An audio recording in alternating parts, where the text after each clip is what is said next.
bazin pire bazin de qualité bazin bu baax taxawal na nga déglu de KSS Trading Kër Serigne Saliou fa la bazin gaare fa la bazin fekk baax.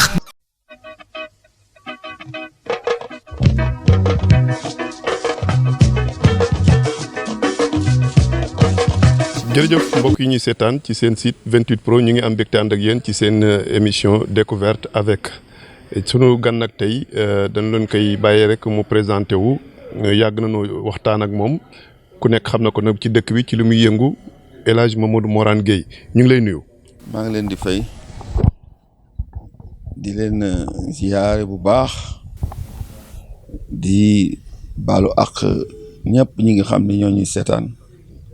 di baal àq ñëpp di sant suñu borom di sant suma sëriñ sëñ Fallou di njaare sëñ xalif général des Mourides sëñ Muntaxa ñaan mu yàgg fi lool te wér ak bépp jullit di ziyaare ñëpp di baalu àq ñëpp di baal ñëpp àq. amiin jërëjëf ñu ngi lay baal tamit àq di la baalu àq bu baax a baax ci tabaski bi comme ni mu ko waxee mbokk yi tamit ñu ngi leen di baalu àq xam na ne bokk ci contexte bi ñu nekk mu doon contexte bu doy waar.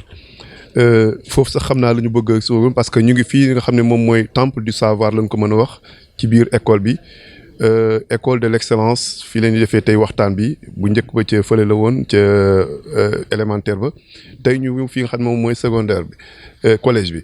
alors moment yi ñu nekk nii njàqare am na tiitaange am na nit ñi lan lañ war a xalaat ak yéen seen message comme que ay porteur de voix ngeen ay autorité ngeen ci dëkk bi. yan message la nit ñi war a am par rapport ak li situation fi mu toll nii. message bi ni envoyé ñëpp di képp koo xam ne kii yaa ngi ci biir Sénégal nekk ci àdduna bi mooy mbir mu garaaw la mbir mu metti la mbir la moo xam ne bii suñ boroom moo ko fi wàcce dañ ci sant yàlla fexe ba li nga xam ne li moom la ñuy digle ñu def ko mooy li docteur yi wax.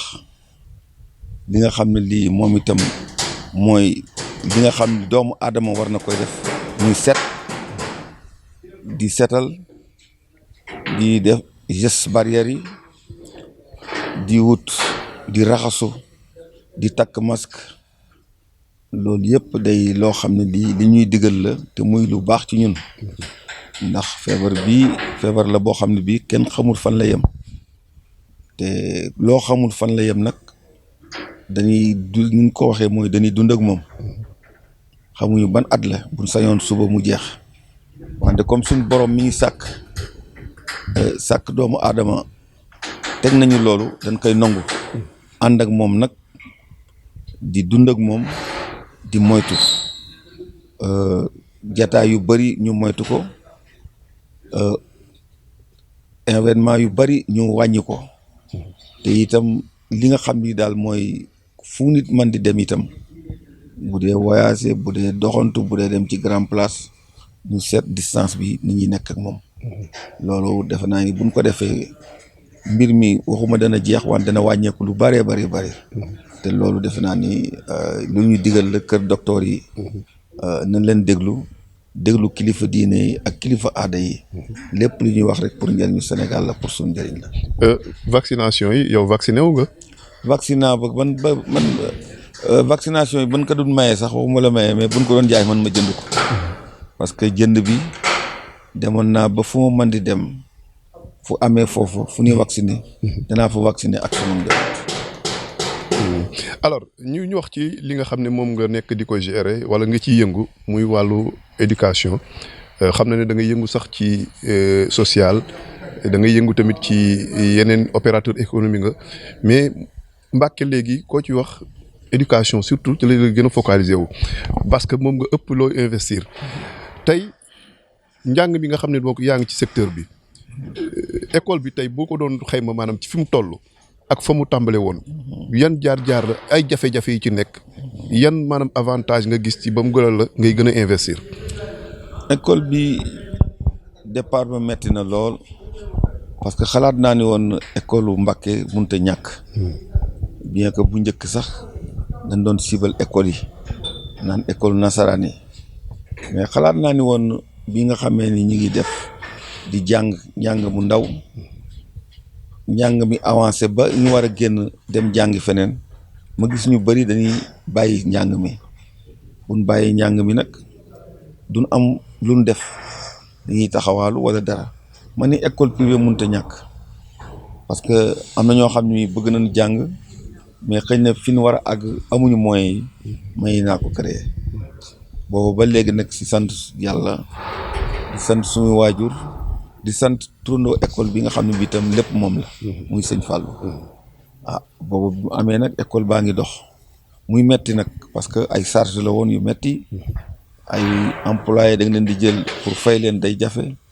di fay courant ndox ak lépp yi nga xam ne mooy charge école yi te bëgguloo dara manque ci te booba demee wut ak nii yàlla def na nag ñuy avancé di muñ ba suñ borom at mu jot mu defal ñu ay xéewal élève bi di ak classe yi di yokku école bi di yokku jàngalekat yi di yokku dëkk bi tam gis seen borom parce que fi ñu toll nii ban ko commencé ak ñi nga xam ne ñoo fi nekk léegi ñi ngi jàng di am ay résultats yi nag bin ko amee moo tax école bi yokku parce que école privée moom résultat lañ ci wax bi mu demee itam dem nan ba gis ni daal école bi classe yi ñu ngi yokku loolu nag li ko war mooy jàngalekat bi yi fi am ñu xarañ lan ñi nga xam ñoo nekk ci école bi di góorgóorlu di muñ di def fayda ak fula ba résultat yi am résultat yi nag bi ñu amee année mu jot nag xale yi taamu école Fallou Gallas buñ ko taamoo nag ñu xam ni problème yaa ngi wàññeeku bien que dana am ay problème toujours yu des mais ñuy avancer sur le plan matériel sur le plan infrastructure ak ci classe yeeg table banc yeeg yëpp yàlla def na ñu démarré ci préscolaire dem ci élémentaire moyen secondaire bari dem ci def école formation yi nga xam ni sunu série G yi ak yëpp ñu ngi ci am biñ demee itam liñ ci gis satisfaction mooy ñi négocié ci école bi nekk ay kilifa dañuy ñëw di jàppale école bi loolu lu rafet la mu tax ñu encouragé ñu ba fi mu toll nii am nañ ay cadre ñoo xam ne ay directeur de société la ñu ay vraiment ay jàngalekat yu haut niveau lañ am na ñoo xam ni itam fi mu toll nii ay ministre lañ ñu nekk aw nañ fi ñëpp ay député yëpp ñu xam ni daal loolu daal satisfaction boobu dara daal. d'accord wallaay loolu daal li ci ëpp solo moom la. mu doon loo donc parcours bu excellent la ñu mën a wax ndax gis na ne ñaari at yu weesu ci baccalauréat série STEC bi G bi ci région bi. da ngay génne chaque ñaari at yi tegaloo da ngay génne première du centre. ban secret la moo daan am foofu noonu. secret mooy jàngale mi rek la.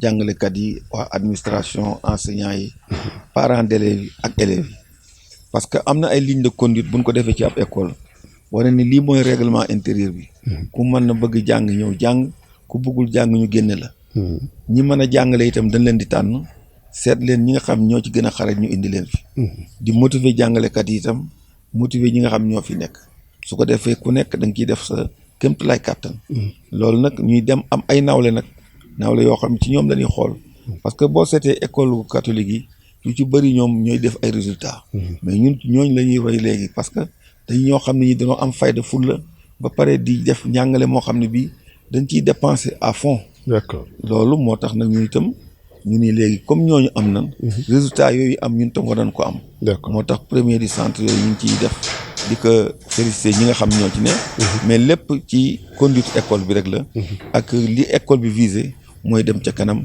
ak ki nga xam ne kii moom lañ tuddee école bi muy loo xam ne lii vraiment wutu dara lee xam ne lu nekk ci gannaaw la lépp ci kanamam rek la. école privée Fallou Gallas PDG Mamadou Morane Gueye moom la ñu dalal mbokk yi seen émission découverte sànq yaa ngi koy wax mu ne nga ne élèves yi dañuy maanaam mën nañu école bi résultats yi moo koy publicité boppam ba tax élèves yi di ko tàmm di ñëw di jóge tëgg mais jamono jii ñu gis dafa mel ni école yi maanaam élèves yi dafay wàññeeku ndax li ko waral moom mooy Touba. dafa commencé am ay école de privé yoo xam ne ni dañuy récupérer élèves yi léegi nit ñi nangutunoo déplacé lu dul yem ci biir dëkk ba te li gis nañ loolu day gën a yokk est-ce que loolu yéen dafa am association bu ngeen taxaw muy association des écoles privées yaakaar naa critères yi maanaam ubbi école privée charte yi ñu ngi koy respecté wala kum neex rek ibbi la loolu daf leen a pénaliser tamit yow seen effectif loolu du kum neex parce que école yi dafa am charte wante loo gis ci dëkk yi Touba dafa nekk spécial moo tax ñu bëri daanaka dañuy jël ab école rek du am ay normes sax ñu tudde ko aw turu kilifa. te fekk école ba amul këyit amul dara te këyit yi yomb na wante lu ci mën di am rek mooy lépp pour defar rek la. parce que jàngale moom amul prix li ci nekk itam di defal ab koo xam ne kii amul xam-xam nga koy jox xam-xam. je crois que loolu amul prix itam mais nag dañ ci seetlu ni dafa bëri nag nit ñoo xam ne commerce dañ ko jëlee commerce boobu nag moo indi problème bi. mooy d'abord seetuñu fi école bi war a nekk seetuñu ñuy jàngale seetuñu résultat nit ñi itam parents d'élèves bi am ñoo xam dañoo bëgg lu yomb bëgg ku leen jege bëgg lu gën a yomb bëgg lu moins cher bëgg loo xam ni itam seen doom daal na génn kër gi rek. d'accord loolu da ci am mais ñun nag xalaat nañ ni fi mu toll nii lu dul dëgg du yàgg. parce que fi mu toll nii école bi boo ko ubbee itam te amul résultat yàgg-yàgg nit ki bu nekkee à 100 kilomètres itam dana dem fekk si ko. d'accord te ñun vraiment loolu xalaat nañ ni. def lu wóor di jàngale lu wóor je crois que loolu rek am solo. Mourane am nga benn projet boo xam ne ni mi ngi jëm ci wàllu formation. professionnelle. projet boobu noonu dafa mel ne tamit dafay xaar moom mooy les nouveaux bacheliers. te yaakaar naa ni boobu noonu dafa am lenteur. lu waral loolu amul lenteur mooy ñu ngi ci xam naa ni octobre bii bu soobee kii maye. dana am école bu ñuy ubbi école de formation professionnelle. boo xam ne bii sur le plan de l'éducation sur le plan de la formation professionnelle loolu dana ci am. parce que danañ ubbi ñaari ay séries yoo xam ni dana jëm ci vraiment ci informatique. dana dem ci comptabilité. dana dem aussi ci santé. école de formation dès octobre bi dana ubbi. loolu ñu ngi ciy taxaw ñu ngi ciy waxtaan. matériel bi nekk na en place. li nga xam ni itam école yi yëpp am nañ ko ci école de formation dana am fii. ci charge yi itam lépp am na. parce que d'abord. ñi nga xam du yomb. du yomb. mais nag dañuy démarrer ndànk-ndànk. dana am loo xam ne lii ñi nga xam ne ñoo am brevet ñi nga am ñoo am bac. ñooñu danañ ci mën a dugg directement. comme bu ñu waree dem Dakar wala Saint-Louis wala Thiès wala fenn. loolu dina am fii kon ñi nga xam ni ñoom am nañ bac. wala ñu am niveau bac. am niveau brevet ñooñu dana leen ubbil formation boo xam ne bii. tey octobre ci boppam dana démarrer. te je crois que boobu bu amee. ñi nga xam ni amuñu moyen te am bac te bëgg a continuer seen jàng. danañ ci mën a dugg. loolu am mébét la boo xam ne bii. ndànk-ndànk lañ koy ubbee. ba am université bu mag boo xam ne bii. parce que tey jii am nañ université boo xam ne bii sëñ Mountakha ubbi na ko fi. université boobu itam dana am ñoo xam ne ñii ci sunu université yu ndaw yi lañ war a jógee. sunu formation yi ci lañ war a jógee pour dugg ci université boobu. te loolu duñ tëb rek université dem ca kaw. mais dana am ay filières yoo xam dana am fii. yoo xam ni dañuy prévoir parce que loolu développement ci dëkk la. développement ci école bi te projet école bi loolu la am. d'accord alors ba waxtaan nañ mbokk yi ci lu ëpp ci éducation d'une manière générale dañuy dindi casquette boobu noonu dugg ci casquettu politicien bi nga nekk. homme politique nga. mais dafa mel ne nit ñi ñu bëri dañoo gis ne politique ni nga ko doon yëngoo da nga cee wàññi lu bëri lan moo la ragaloo ak lan moo tax nga wàññi loolu noonu. mais du ma yor suma xaalis ba pare dégg naan dama ragal. politique dépensé la politique am na projet la jàppale ab dëkk la jàppale sa bopp jàppale sa dëkk. loolu mooy politique. politique nag du question ni da ngay jóg rek. falu comme ça non non. politique mooy lan man politique mooy li nga xam ni moom koy def di créer ay nit ñuy liggéey. loolu mooy politique. politique mooy lan politique mooy jàppale nit ñi di créer ay diversité par exemple.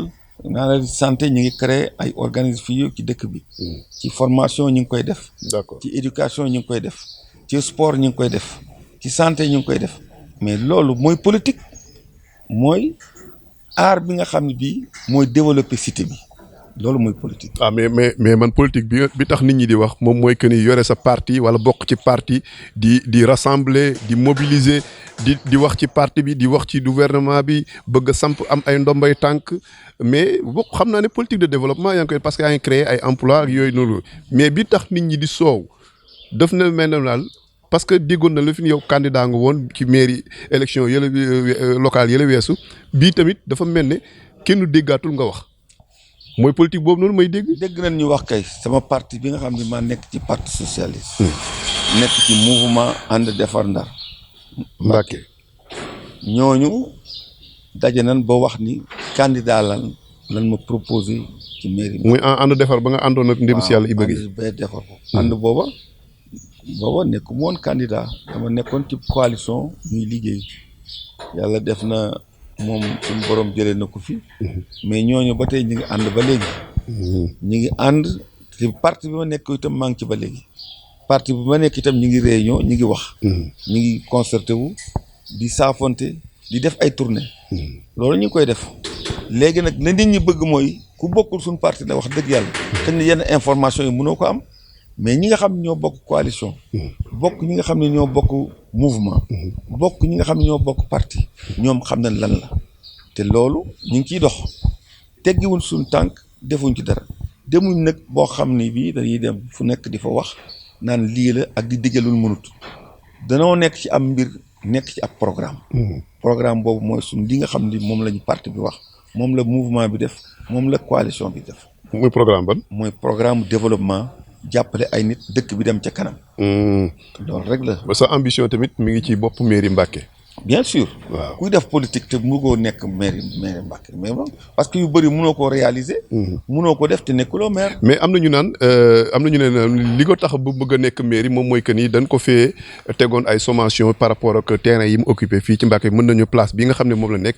ñeneen ne parce que ñuy ki fi nekk néew na occupation yi nga defoon c'était illégal. moo indi woon coow lu bëri ñu gis la ngay gën a yokk muy waxaat nit ñi di wax. doon ci leeral foofu noonu lu mu demee dafa illégal wala dafa légal ba tey. loolu légal la lii fu nekk nit ku def fenn ay am ay parti lii ay domaine la yoo xam ni. ñi ko moom c'est l'état sénégalais état bi daf ko confier à ministère des finances ministère des finances moo ñu attribué parcelle moo ñu ko jox ñuy fay on a payé def ay convention ak ministère des finances kon loolu ñun amul dara luñ ci wax. li tax ñuy def loolu nag loolu pour dëkk bi rek la. ñu ngi koy defal itam mën nañ ko def feneen te ñu ngi koy yokk itam parce que lii du lii rek lañuy yem da ngeen gis yeneen infrastructure ñu defar ko fii. kon loolu je pense que nit ku c'est-à-dire ak loo xam ni am nga parce que man bu ma dee politicien di syndicaliste. di homme d'affaires. vraiment am na loo xam ni nit bu ñu koy wax itam danoo bëgg lu ñu wax rek ñun nag nekkuñ ci politique boobu. ñun daal dañuy avancer te ca kanam rek la jëm. te yéen a ngi dem. ñu ngi dem alors mais dafa mel ni tey bu ñu dajale woon comme lii amoon ci présidentielle bi boole coalition ñu ne Benno Bokk Yaakaar moom mooy am benn liste unique comme que wax nañ fi ay élection locale moom ay raw gàddu la ak yooyu mais tey bu ngeen booloo woon ñu ne yéen ñëpp wala kilifa gi ne yéen ñëpp da ngeen di booloo pour dem ci élection yi loolu yéen da ngeen ci ànd wala dàq ngeen ko. parce que bu ñuy defar itam ku nekk war nga mën a wax ni bëgg naa. loolu c'est normal. et dëkk bi nag bu ñëpp bëggee nag ñooñu buñ dajaloo xëy na dëkk bi dana defaru parce que d'abord buñ bokkee ci coalition xëy na peut-être que danañ daje ak coalition bi est-ce que kan lay tànn parce que tout ça xamaguñ kan la. mën na nekk man mën na nekk keneen loolu yëpp dafay am. yéen a ngi koy sóoraale daal. bien sûr. loolu yëpp ñu ngi koy sóoraale parce que d'abord coalition bi mouvance présidentielle lañ ci.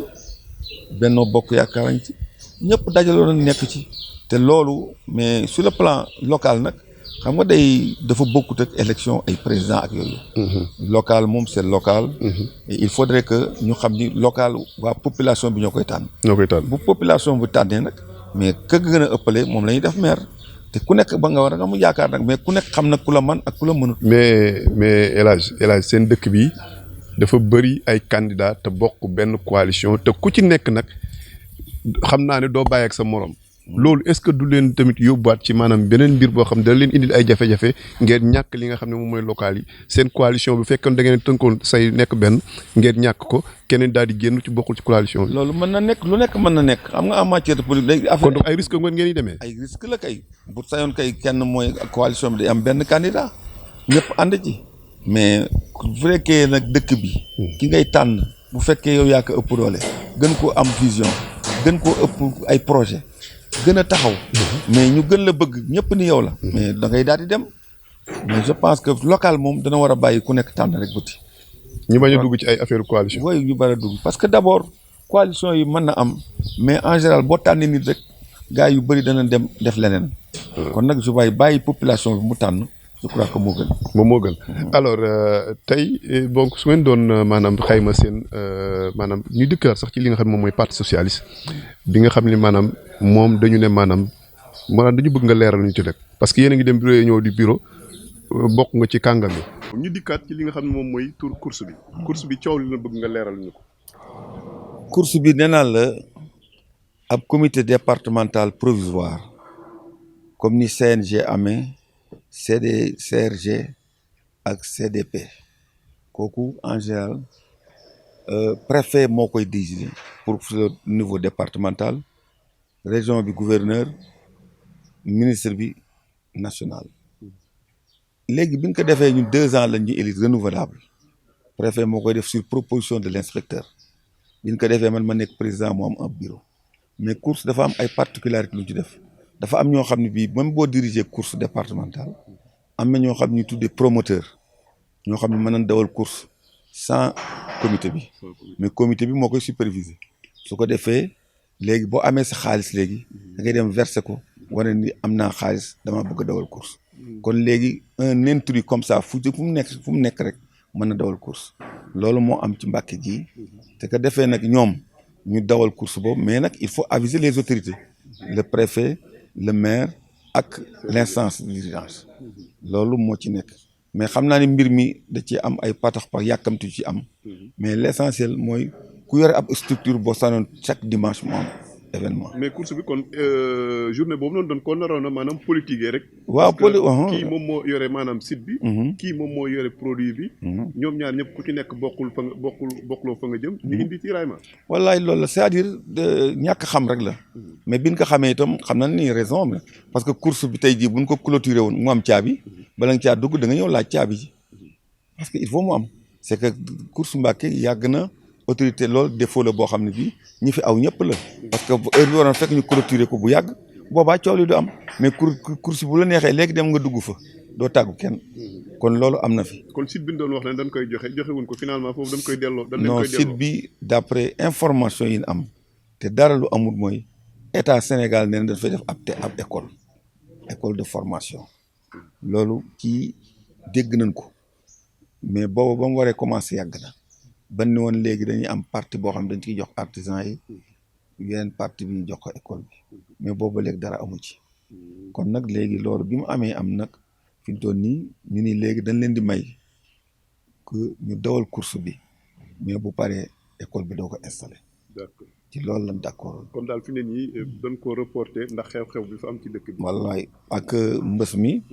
am na ci doole trop parce que fi mu toll nii manifestation yu bëri arrêté nañ ko. ak booleeg itam xew-xew bi nga xam ne bii xalifa sëñ Mamour Diarra mu bàyyi ko fi ñu ñaan yàlla suñu borom xare ko àjjana te loolu je crois que tax na itam manifestation yëpp dañ ko arrêté. alors ce message bu mujj par rapport ak examen baccalauréat bi ñu dëgmal candidat yi war cee dem parents d'élèves yi ku ci nekk yaa ngi xalaat sa doom correcteurs yi war cee dem ñi ci war a liggéey war cee liggéey. ban message ngay joxe foofu noonu. message bi mooy di ñaan yàlla suñu borom bi dugg ci ak jàmm am ci ndam Fallou Galas dem ci kanam élèves yi dugg ci ak jàmm kenn bañ a manqué ñu am ci xéewal yu mag mooy résultat yu baax parce que ren jii suñu école bi comme day fi def nañ ko centre ñaari centre moo fi am te loolu jafe na ci école yu bari.